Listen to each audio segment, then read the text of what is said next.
Have you ever paused to imagine the scene at Calvary? The sky darkened, the earth trembled, and the air was heavy with sorrow. Crowds jeered, soldiers gambled for his garments, and nails pierced the hands of the one who healed the sick, calmed storms, and raised the dead. And then, in the midst of all that chaos and suffering, Jesus cried out, my God, why have you forsaken me?" It is a moment that has puzzled, troubled, and moved hearts for centuries, because in that cry, so raw and human, we hear a question that resonates with every person who has ever felt abandoned, alone, or overwhelmed by pain. Where was the Father? Where was the Spirit? Was Jesus truly alone in that dark hour? Many of us have asked the same questions in our own lives. Is God really here? Does He see my pain? Has He turned away? The scene on the cross mirrors our own struggles. It shows us that even in the silence, God's presence is never absent. And today, we are going to explore something astonishing, that the Father, the Son, and the Holy Spirit were not distant or disconnected at that moment. They were united, active, and moving in perfect harmony through the greatest act of love and redemption in history. This video is not just about doctrine. It is about encountering a mystery, a truth that changes the way we see suffering, faith, and God Himself. Together, we will uncover how the Trinity was at work in ways most people overlook. You will see the Father's love orchestrating every detail, the Son's obedience embracing every nail, and the Spirit's quiet power sustaining the plan that would redeem the world. By the end of this video, you won't just understand what happened on the cross. You will begin to see who God really is. You will see a God of infinite love, perfect unity, and relentless pursuit.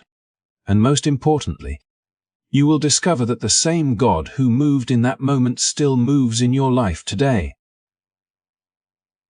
offering strength, guidance, and presence even in your darkest hours. So stay with me, and let us step into the mystery of Calvary together. If you are ready to see the cross in a whole new light, make sure to hit that like button, subscribe to the channel, and turn on notifications so you do not miss any of our deep dives into the life-changing truths of God's Word. This journey is just beginning, and trust me, you will never look at the cross the same way again. As Jesus hung on the cross, battered and bleeding, the world seemed to hold its breath. Darkness spread across the land. The mocking voices of the crowd rang louder than ever. And yet, in the midst of this apparent chaos, a deeper story was unfolding, a story of love so profound that human eyes could scarcely comprehend it. Many have looked at that moment and wondered why there was silence from heaven, why the Father did not intervene, why the Son seemed abandoned. But what appears as silence is, in reality, the greatest demonstration of sacrificial love the universe has ever witnessed. The Father was not absent. He was fully present, orchestrating a plan that had been written in eternity long before time began. From the foundation of the world, the cross was never a reaction to sin, never a desperate response to human failure. It was the manifestation of divine intent, a deliberate act of redemption planned with infinite wisdom and love. Isaiah had prophesied it centuries before, yet it pleased the Lord to crush him. He has put him to grief. In those words lies a paradox that many fail to see. To be crushed is not a sign of divine absence, but a reflection of God's profound willingness to engage with the brokenness of the world, to bear the weight of human transgression through the one who loved perfectly. The Father's silence on the hill of Golgotha was not indifference, but the echo of a love so vast that it chose to give rather than to shield, to endure pain rather than to circumvent it, to see His Son suffer for the sake of a world He deeply cherished. Imagine the scene not as a withdrawal, but as an intentional positioning of love. Every heartbeat of Jesus on that cross was watched by the Father. Every moment of anguish and every groan of suffering was part of a tapestry woven with eternal purpose. like Abraham on Mount Moriah, when the knife was poised to take Isaac's life, but a substitute appeared. The Father now watches the true Lamb lifted up not to be spared, but to offer salvation. This was not a detachment of heart or a reluctance to act. It was an expression of love that refused to compromise justice, yet chose mercy. The plan required the Father to stay hidden in silence, to let the weight of the world fall upon the Son, while ensuring that every detail unfolded according to his perfect design. And the gift that John 3:16 speaks of, "For God so loved the world that he gave his only begotten Son," carries with it the weight of intention, the depth of commitment, and the certainty of eternal purpose. To give in this sense is not a casual act. It is deliberate, sacrificial, and filled with resolve. The Father was giving more than a life. He was offering the culmination of love itself, the vehicle through which humanity could be restored. The anguish, the blood, the cries of pain were not signs of abandonment. They were the necessary notes of a symphony composed in eternity, each one contributing to the harmony of salvation. Even in the silence, the Father's presence was undeniable. His love was seen in the fulfillment of prophecy, in the precision with which the events unfolded, and in the unwavering commitment to the redemption of humanity. Each moment of suffering, every lash of pain, every step toward the hill of Golgotha, was watched, guided, and embraced by the Father, who refused to interfere not out of distance but out of devotion to the plan of salvation. This is the love that does not avert suffering to shield the beloved from growth. The love that allows pain to become the channel through which restoration flows. The love that gives fully even when the cost is incomprehensible. It is crucial to understand that the Father's silence was not a void. It was a deliberate act of participation in the redemptive process. Just as Jesus walked toward the cross with full knowledge and willing obedience, so the Father's hand was steady, invisible, yet infinitely active. He was present in the unfolding of every prophecy, in the fulfillment of every word, and in the sacrificial offering of his Son. The seeming absence was a canvas on which the ultimate act of divine love was painted. A love that did not demand recognition, that did not rush to rescue, but that trusted in the perfect timing and eternal outcome. In reflecting upon this, it becomes clear that the Father's presence on the cross is not measured by visible intervention, but by the intentionality behind every detail, by the trust placed in the Son to carry out the mission, and by the unyielding love that made the cross the most profound revelation of God's heart. The Father gave his Son, not as a token gesture, but as the fulfillment of an eternal plan to reconcile the world to himself, to turn despair into hope, and to transform suffering into the greatest act of love history has ever known. This is the silent, powerful presence that many overlook, the presence that teaches us that love sometimes speaks in actions rather than words, in giving rather than rescuing, in enduring rather than intervening, revealing the Father's heart as the architect of salvation and the embodiment of sacrificial love. As the Father orchestrated the divine plan from eternity, the Son walked the path laid before him with unwavering resolve, fully aware of the suffering that awaited and fully willing to embrace it. From the moment of his arrest in the Garden of Gethsemane, when the weight of what was to come pressed upon him like a crushing tide, Jesus chose obedience over escape, submission over self-preservation, love over self-interest. Every step toward the hill of Golgotha was a conscious act of purpose, a deliberate surrender to the will of the Father, reflecting a love that transcended human understanding. He did not stumble into the cross, nor did he shrink from it in fear. He faced it with eyes open, heart resolved, and a spirit strengthened by intimate communion with the Father and the sustaining presence of the Spirit. Even in the solitude of suffering, when the crowd mocked and the nails tore flesh from bone, Jesus exemplified the essence of divine love. His obedience was not passive or reluctant. It was active, living, and redemptive. Hebrews tells us that though he was a son, yet he learned obedience through what he suffered, revealing that even the Son of God experienced the fullness of human trial, yet remained steadfast, embodying perfect trust in the Father's plan. This obedience was a love that did not seek to avoid pain but chose to endure it for the sake of others. A love that bore the weight of humanity's sins without hesitation, without complaint, and without compromise. On the cross, Jesus' obedience took on a dimension that went beyond mere submission to divine will. It became an offering, a living demonstration of God's eternal plan unfolding in time. Each breath he drew, each cry of agony, each moment of exhaustion was a testament to a mission embraced fully, willingly, and courageously. He obeyed not because he lacked freedom, but because he was strong enough to align his will completely with the Father's, illustrating that true love often manifests in the hardest choices, in paths that demand endurance, courage, and unyielding commitment. It is in this obedience that the depths of divine love are revealed. For Jesus' suffering was never for his own sake, but for the redemption of the world.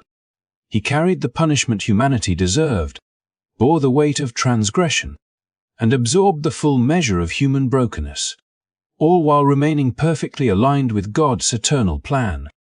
The agony of the cross, the mockery of the crowd, the isolation of crucifixion, all of it was transformed into a conduit of grace, a demonstration of the power of love that chooses to give even when the cost is unimaginable. Each moment of pain was interwoven with purpose, each act of endurance infused with the intent to fulfill prophecy,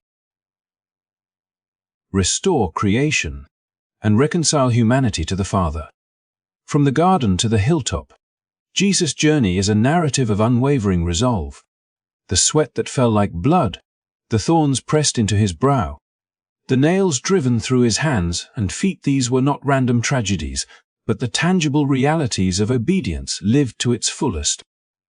John 10:18 underscores this voluntary surrender.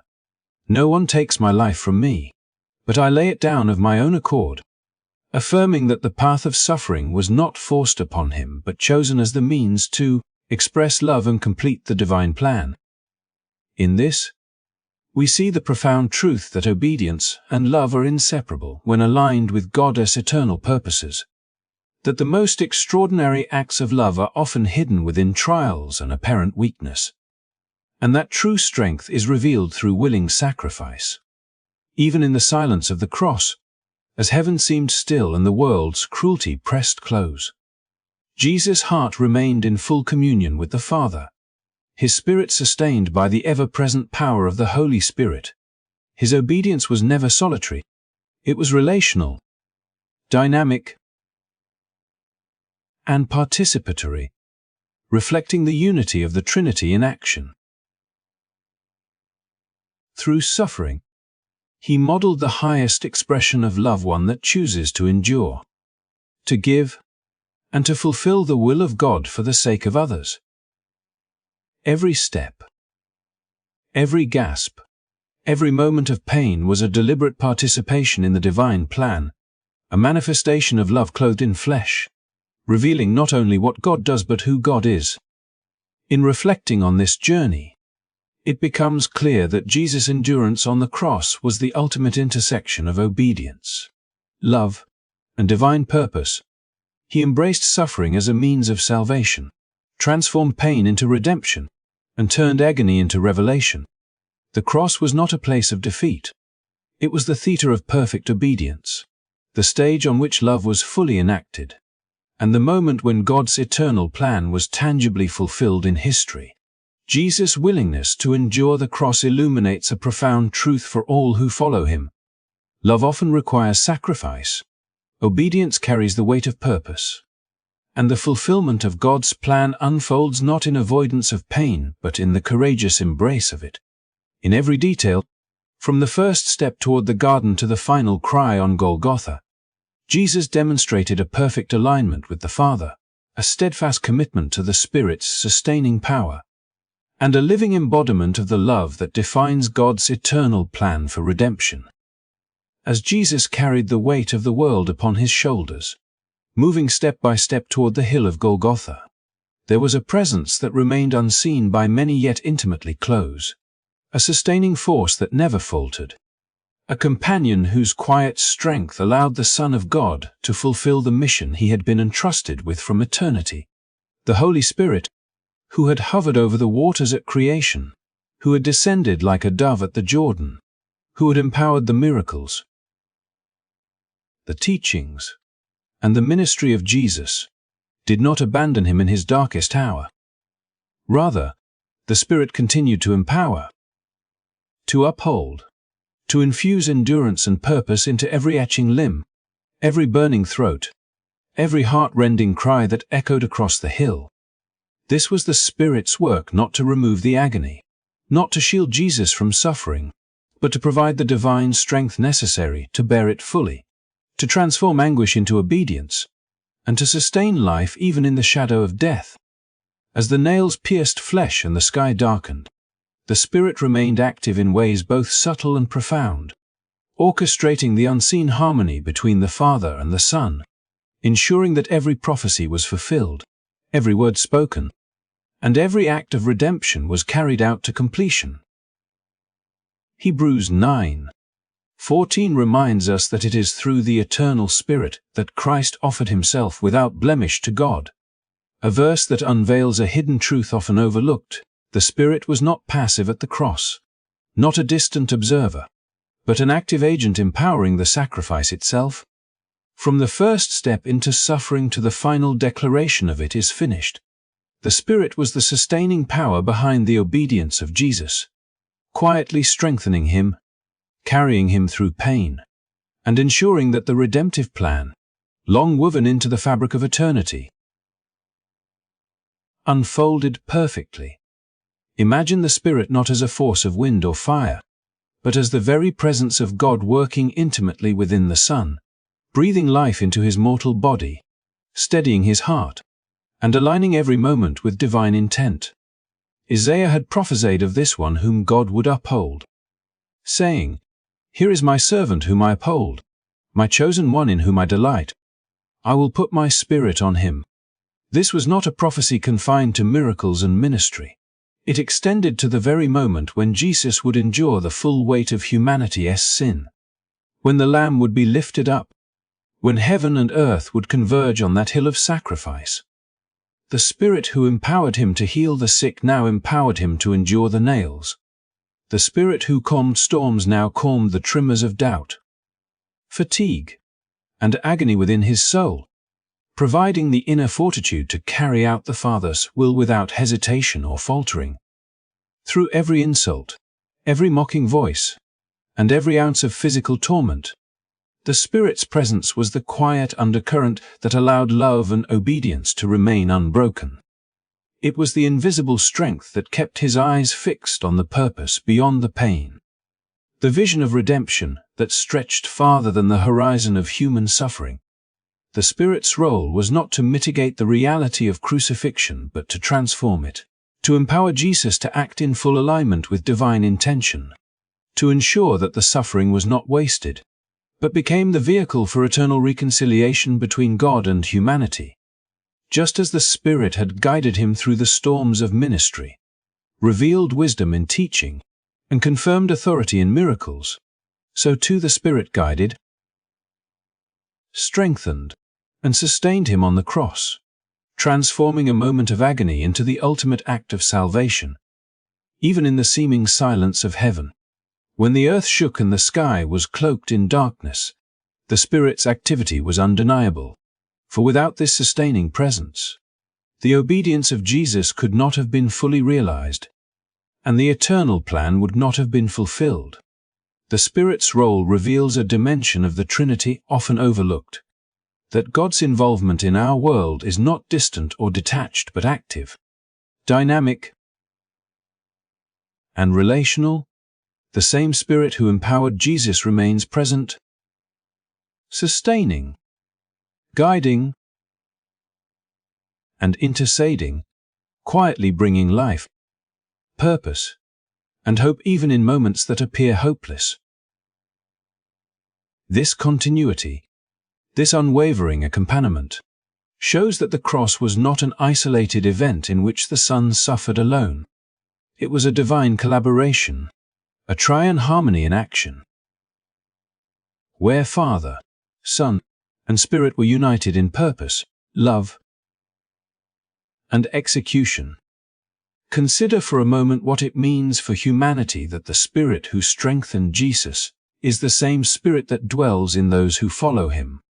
Romans tells us that the Spirit of him who raised Jesus from the dead now lives within us, carrying the same life-giving, sustaining power that enabled the Son to endure the cross. This presence transforms our understanding of suffering, revealing that we are never abandoned, never alone, and never left without the divine strength necessary to persevere. The Spirit does not remove trials, but equips and empowers, holding us steady when our own strength falters, illuminating purpose when pain threatens to overwhelm, and providing the courage to endure with hope and trust. On that hill, amid the darkness, mockery, and agony, the Spirit's sustaining work ensured that Jesus' mission would not falter, that the obedience of the Son would align perfectly with the sacrificial love of the Father, and that the redemption of the world would be secured.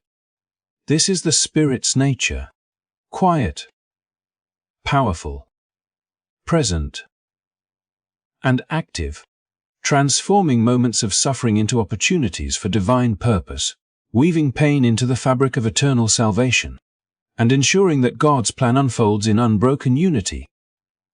The cross, often seen as a symbol of death, reveals the Spirit as the unseen force that carries life, strength, and victory, demonstrating that even in the most incomprehensible suffering, the presence of God is unwavering, eternal, and sustaining, offering hope and empowerment to all who seek it, as it did for the one who bore the sins of the world. As the shadow of Golgotha stretched across the land and the cries of agony pierced the air, there unfolded a scene of divine orchestration that defies human comprehension. A moment where the eternal dance of the Trinity revealed itself in fullest expression, not as distant or disconnected forces, but as a perfectly harmonious unity, a relational and interwoven presence acting with singular purpose. The Father, in his infinite love, had given his Son not as a reaction to sin, but as the fulfillment of a plan written before the foundations of the world, a plan that required the Son's willing obedience and the Spirit's sustaining power. Every aspect of the crucifixion, from the nails driven into flesh to the darkness that covered the land, from the jeering of the crowd to the trembling of the earth, was not chaos or abandonment, but choreography, a sacred and precise alignment of three divine persons acting in concert to bring about the redemption of humanity. In this moment, the concept of perichosis, the mutual indwelling of the Trinity, was made manifest in time and space, revealing not abstract doctrine but living, relational, and personal love in motion. The Father, though silent to human ears, was intimately present, orchestrating every detail with infinite wisdom and unwavering love, a love that did not withhold but gave fully, watching the Son endure what no other could, knowing that through this suffering, the reconciliation of the world would be achieved. The Son, in perfect obedience, embraced the cross not as a burden to escape, but as the chosen path of love, offering himself willingly to fulfill the eternal plan, carrying the sins of humanity while modeling the profound truth that love is not simply felt but acted upon, lived out even in the face of unimaginable suffering. And throughout it all, the Spirit moved quietly yet powerfully, sustaining the Son in every moment of pain, holding him steady when the weight of creation pressed down, ensuring that the mission, long ordained by the Father, would be accomplished with precision and grace. From the very first steps toward the cross to the final cry of "It is finished," the Trinity acted in perfect unity, each person fully engaged. fully invested, and fully present, yet without confusion or division. The Father did not act apart from the Son, nor did the Spirit operate independently. Each worked in seamless coordination, a relational harmony that demonstrates the very nature of God. This was not a simple alignment of actions, but a profound intertwining of essence and purpose, where the love of the Father flowed through the obedience of the Son, and was empowered by the sustaining presence of the Spirit, creating a moment that would ripple through eternity and reshape the understanding of divine love, sacrifice, and relational unity. In witnessing this sacred unity, one begins to perceive the cross not merely as an event of suffering, but as a revelation of God's character, a living demonstration of relational intimacy within the Godhead. The Father's giving, the Son's obedience, and the Spirit's sustaining work were never isolated acts. They were the coordinated movements of a single divine heart expressed through three persons, a triune love fully revealed in action. The Son's suffering was not endured in isolation, for the Spirit remained active, empowering every heartbeat, every step, and every breath, while the Father's infinite plan orchestrated the timing and the purpose of each moment. This interrelation exemplifies the profound mystery of God, where unity does not erase distinction, and distinction does not fracture unity, but rather, in perfect balance, expresses the fullness of divine love and intention. Consider the implications of such unity. The cross becomes more than a symbol of pain. It becomes the theater of relational love in its highest form, where divine persons interact not merely in obedience but in harmonious fellowship, each expressing the fullness of God's nature while supporting and enhancing the other's work. It is here that the doctrines of the Trinity and perichoresis transcend abstract thought and become tangible reality, visible in the interactions and purposes of the Father, Son, and Spirit as they work toward the salvation of humanity. The Father does not act in isolation or from distance. The Son does not suffer disconnected from the Spirit. The Spirit does not empower apart from the will and plan of the Father and the obedience of the Son. Instead, all three move together, fully relational, fully intentional, fully united, illustrating that God's power, love, and purpose are inseparable from His relational nature. The cross, then, becomes a window into eternity, showing that God's work is never mechanical or impersonal, but always relational, always communal, and always moving with intentionality and love. The Father's love, the Son's obedience, and the Spirit's sustaining power are inseparable threads woven into the fabric of redemption. Each necessary, each active, each reflecting the perfect unity that exists within the Godhead. When humanity witnesses the crucifixion through spiritual eyes, one sees not a divided deity, not a fractured plan, but the most radiant expression of God's relational nature, a love so profound that it moves heaven and earth, orchestrates suffering for purpose, and invites participation in the eternal fellowship of the Trinity. Even now, this unity continues to operate, for the same Trinity that moved in perfect harmony at Calvary moves within the hearts of believers, inviting humanity into a living relationship with the God who acts in three persons yet one essence, whose love, obedience, and power remain unbroken, eternal, and relational. The cross stands as a testament not only to what God did but to who God is, tried, perfectly united, actively present, and relationally engaged in the redemption of the world. It is here, in the midst of suffering, obedience, and empowerment, that the divine harmony of the Trinity is revealed, offering a vision of God as relational, purposeful, and eternally loving, a God whose unity at the cross defines both the act of salvation and the very nature of divine love itself. as the wooden beams of the cross bore the weight of humanity's sins, and the cries of the crowd echoed through the hills of Golgotha, the crucifixion revealed far more than the agony of a man nailed to wood. It revealed the very essence of God's character, a character defined not by power alone or distant authority, but by love that sacrifices, by unity that harmonizes, and by relational communion that binds eternity together.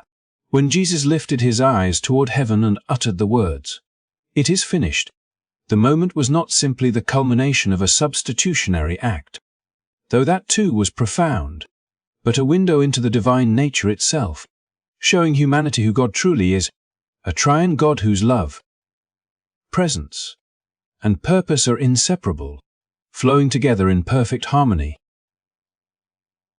The crucifixion, in its agony and in its silence, becomes a mirror that reflects God's heart, a revelation that cannot be contained in doctrine alone. For the love of the Father, the obedience of the Son, and the sustaining power of the Spirit converge to display a relational communion so intimate that it transcends human comprehension yet invites participation. The Father's love, often misunderstood as absence in the silence of the cross, is in fact the love that plans, ordains, and gives. The love that does not flinch in the face of suffering, but moves deliberately to fulfill the eternal purpose of redemption. It is a love that does not act impulsively or reactively but with eternal vision, orchestrating the unfolding of salvation with precision, ensuring that every prophecy is fulfilled and every promise kept. This love does not remove suffering but permeates it, transforming agony into the vessel through which mercy, justice, and grace are extended to the world. The Son's obedience and sacrifice are inseparable from this love, for he willingly steps into the suffering, fully aware of the weight to bear, fully conscious of the pain, and yet fully surrendered to the will of the Father. His actions reveal that divine love is not passive.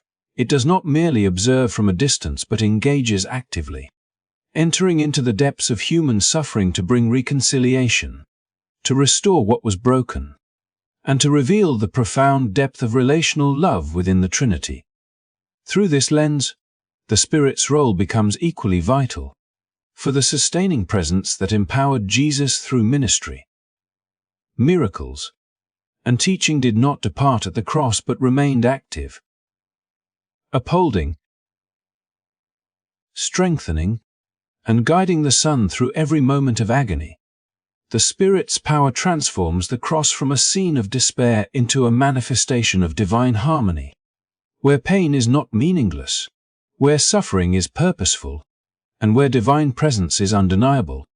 The Spirit's presence, quiet yet unyielding, illuminates the relational nature of God, demonstrating that divine action is not solitary or unilateral but communal, flowing through each person of the Trinity, converging in perfect unity to reveal the character of God as intimately relational, eternally united, and profoundly loving. The crucifixion also reveals the unity of God in action, a unity that surpasses human understanding yet is evident in the coordination of Father, Son, and Spirit. The Father's giving, the Son's obedience, and the Spirit's sustaining presence do not operate in isolation but interdependently, forming a seamless triune motion that manifests God's character in time and space. This is relational love in motion, where the heart of God is displayed not as an abstract concept but as tangible reality, evident in every moment of suffering, every fulfilled prophecy, and every act of obedience. The cross is therefore not a distant historical event but a revelation of the living God, whose essence is defined by love that sacrifices, unity that harmonizes, and relational communion that invites humanity into fellowship with the divine.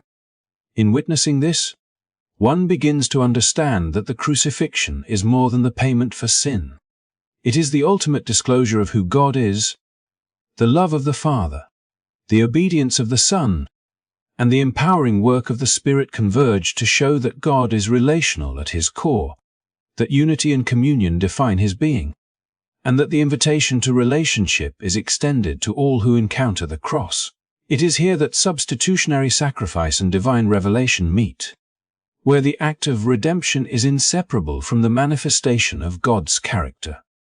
The cross teaches that the heart of God is not found in withdrawal, distance, or retribution alone, but in the active engagement of love, in the perfect coordination of relational persons, and in the invitation to share in the eternal fellowship of the Trinity. Even beyond the historical moment, this revelation continues to unfold. For the same Trinity that acted in perfect harmony at Golgotha continues to move within the lives of those who follow, demonstrating that God's love, unity, and relational communion are not confined to the cross but are active realities in the present. Believers are drawn into this divine rhythm, participating in the same relational dance that existed before the foundations of the world, experiencing a God who gives, a Son who obeys, and a Spirit who sustains, all working together to bring life, purpose, and restoration. The crucifixion, therefore, stands not merely as a symbol of substitution, but as a living testament to God's character, an eternal revelation of love expressed through unity and communion, inviting humanity to see beyond the wood and nails to the heart of God, revealed fully in the perfect harmony of the Trinity, and to walk in the relational reality that the cross has made possible. As we step away from the shadow of the cross and consider its enduring significance, we begin to see that the mystery and majesty of the Trinity are not confined to a historical moment in Golgotha, but are profoundly present in the lives of believers today, offering a reality that is at once deeply intimate and eternally sustaining, a divine participation in love, power, and guidance that mirrors the very unity revealed on the hill where Jesus gave himself for the world. The Father, whose love was fully displayed in the giving of his Son, continues to extend that same unwavering, sacrificial love into the hearts of those who seek him, offering not distant oversight but active, personal engagement, assuring each soul that they are known, valued, and held in the embrace of eternity, that their pain is seen, their struggles are acknowledged, and their redemption is already unfolding through the same divine plan that orchestrated the cross. The Son, who obeyed the Father perfectly, who submitted willingly to suffering and death, intercedes for each believer, taking every fear, every failure, every burden, and presenting it before the Father with the authority of one who has walked the path of ultimate obedience and endured the depths of human suffering, showing that love is not only spoken in words but enacted in deeds, and that intercession is not a passive observation but an active engagement, bringing the believer into the very flow of God's redemptive purpose. Simultaneously, the Spirit who sustained Jesus in his ministry and strengthened him on the cross continues to dwell within believers, empowering them to navigate life with courage, clarity, and hope, transforming weakness into strength and fear into faith, illuminating the path of obedience and love, and reminding each person that they are never alone in the trials they face. This presence is not abstract, nor is it distant. It is a living, breathing reality, the same Spirit who hovered over creation, who inspired prophecy, who descended at the baptism of Jesus, and who upheld the Son through suffering, now moves within the heart of every believer, whispering truth,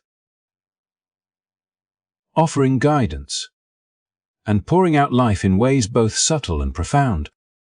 In this relational communion, faith ceases to be a solitary endeavor or a theoretical doctrine and becomes a dynamic participation in the love, unity, and relational harmony of the Trinity itself, a rhythm of divine engagement that mirrors the perfect coordination of Father, Son, and Spirit displayed at Calvary, extending the same grace, presence, and power into every moment of human experience.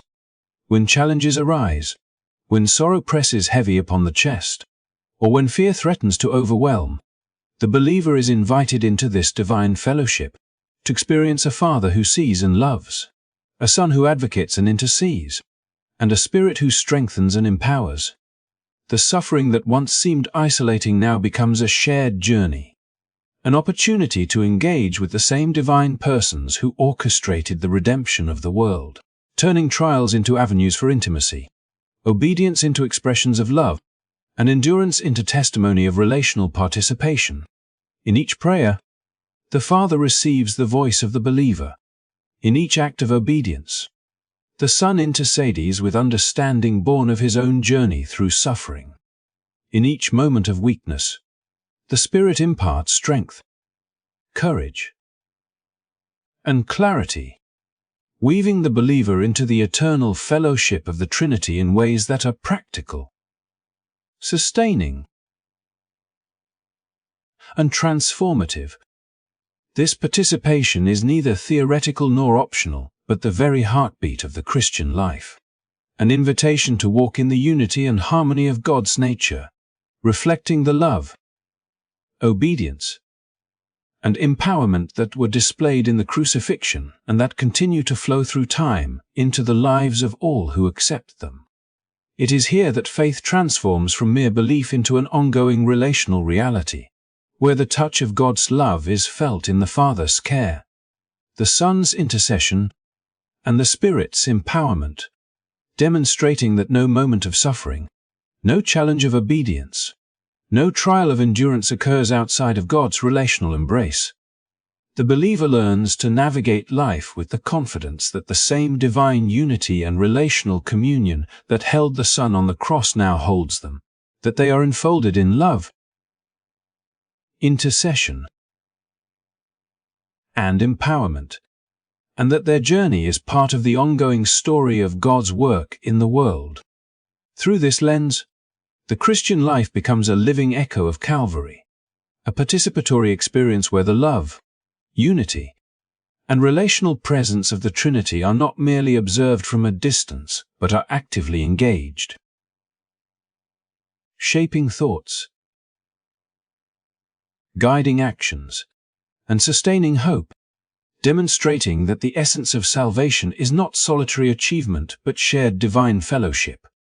Each act of prayer becomes a communion with the Father who loves, each step of obedience an alignment with the Son who intercedes, and each experience of empowerment an encounter with the Spirit who sustains, reflecting the same triune harmony that moved with perfect precision on the day of crucifixion. In this ongoing reality, suffering is never faced alone, joy is never experienced in isolation, and the believer is invited continually into the relational dance of God's own heart, walking not merely as a follower, but as a participant in the eternal unity, love, and power of the Father, Son, and Spirit, a living testimony that the mystery revealed at the cross is alive today, flowing through the Spirit into every soul, guiding, strengthening, and drawing humanity into the intimate and everlasting fellowship of God Himself. As we draw near to the close of this reflection on the cross, it becomes clear that the story of Calvary is not just a historical event to be remembered or a theological concept to be studied. It is an open invitation into a living, breathing relationship with the Trinity, a relationship that is as personal and present today as it was on that hill over 2,000 years ago. The cross, with all its suffering, silence, and seeming despair, reveals not absence but presence, not chaos but perfect unity, and not isolation but an active participation of God in every moment of life. When we gaze upon the wood, when we imagine the weight of sin, the cries of the crowd, and the agony of Jesus, we are not simply observing an act of sacrifice. We are witnessing the dynamic harmony of the Father, the Son, and the Spirit working together in perfect accord, showing us that the God who orchestrated salvation then is the same God who moves in our lives now, not from a distance but intimately, relationally, and lovingly. The Father's love, which was so vividly displayed in the giving of His Son, continues to flow into the lives of those who trust Him, guiding, protecting, and redeeming. He does not merely watch from afar but engages with every detail, orchestrating circumstances, opening doors, and providing guidance, all in alignment with His eternal purpose. When we feel unseen, unheard, or alone, it is not because God has withdrawn, it is because He is present in ways that may be subtle, mysterious, and beyond immediate understanding, working in the background to accomplish His perfect will. The Son, who obediently walked the path of suffering, continues to intercede for us, advocating on our behalf before the Father, understanding our struggles because He has endured the depths of human pain and rejection. Every prayer we lift, every act of obedience, every moment of seeking Him is met with the same compassion and insight that flowed from His life, death, and resurrection, connecting us directly to the divine purpose revealed at the cross. And the Spirit, who empowered and sustained Jesus in the shadow of the crucifixion, remains actively at work in the hearts of believers, providing strength in weakness, clarity in confusion, and courage in fear. The Spirit transforms ordinary moments into experiences of God's power, enabling us to live in alignment with God's will and to participate in the ongoing story of redemption. Through the Spirit, the unity of the Trinity is not just a distant doctrine but an accessible reality, drawing us into a rhythm of love, obedience, and empowerment that mirrors the harmony displayed at Calvary. This triune presence reshapes how we understand faith. It is not a solitary endeavor, not a set of rules to follow, but a continuous, dynamic relationship with the living God who moves in perfect unity for our good and His glory. The cross reminds us that suffering is not something we face alone. When life is heavy, when trials press upon us, or when despair threatens, the Trinity is present with us in every breath, in every heartbeat, and in every step. The Father loves, the Son intercedes, and the Spirit empowers. Together, they move in a seamless, eternal rhythm to sustain us, guide us, and bring us into deeper fellowship with God. In this, faith transforms from mere belief into active participation, where we are not only recipients of God's grace but partners in His unfolding story, invited to experience the very unity, love, and relational communion that was revealed on the cross. So as you leave this reflection, carry with you the truth that the crucifixion is not simply about historical suffering or abstract theology. It is about encountering the living God who is present, unified, and actively at work in your life. Let the Father's love shape your perspective, the Son's intercession guide your prayers, and the Spirit's power sustain your walk. Know that you are not alone, that your life is intertwined with the eternal rhythm of the Trinity, and that the same God who moved in perfect unity at Calvary continues to move in perfect unity today, calling you into deeper relationship, trust, and obedience. If this message touched your heart and brought clarity to the mystery of the cross, I encourage you to reflect on it daily, to share it with those who may be struggling with understanding God's presence in their own lives, and to walk boldly in the reality that the Trinity is not distant but intimately engaged with you. Thank you for watching and allowing this reflection to guide your thoughts toward the incredible love, unity, and relational presence of God revealed at the cross. If you found this video meaningful, please like, comment, and subscribe to the channel for more reflections and insights into the living God who moves in perfect harmony for you. And continue exploring the beauty of the Trinity revealed in every moment of life.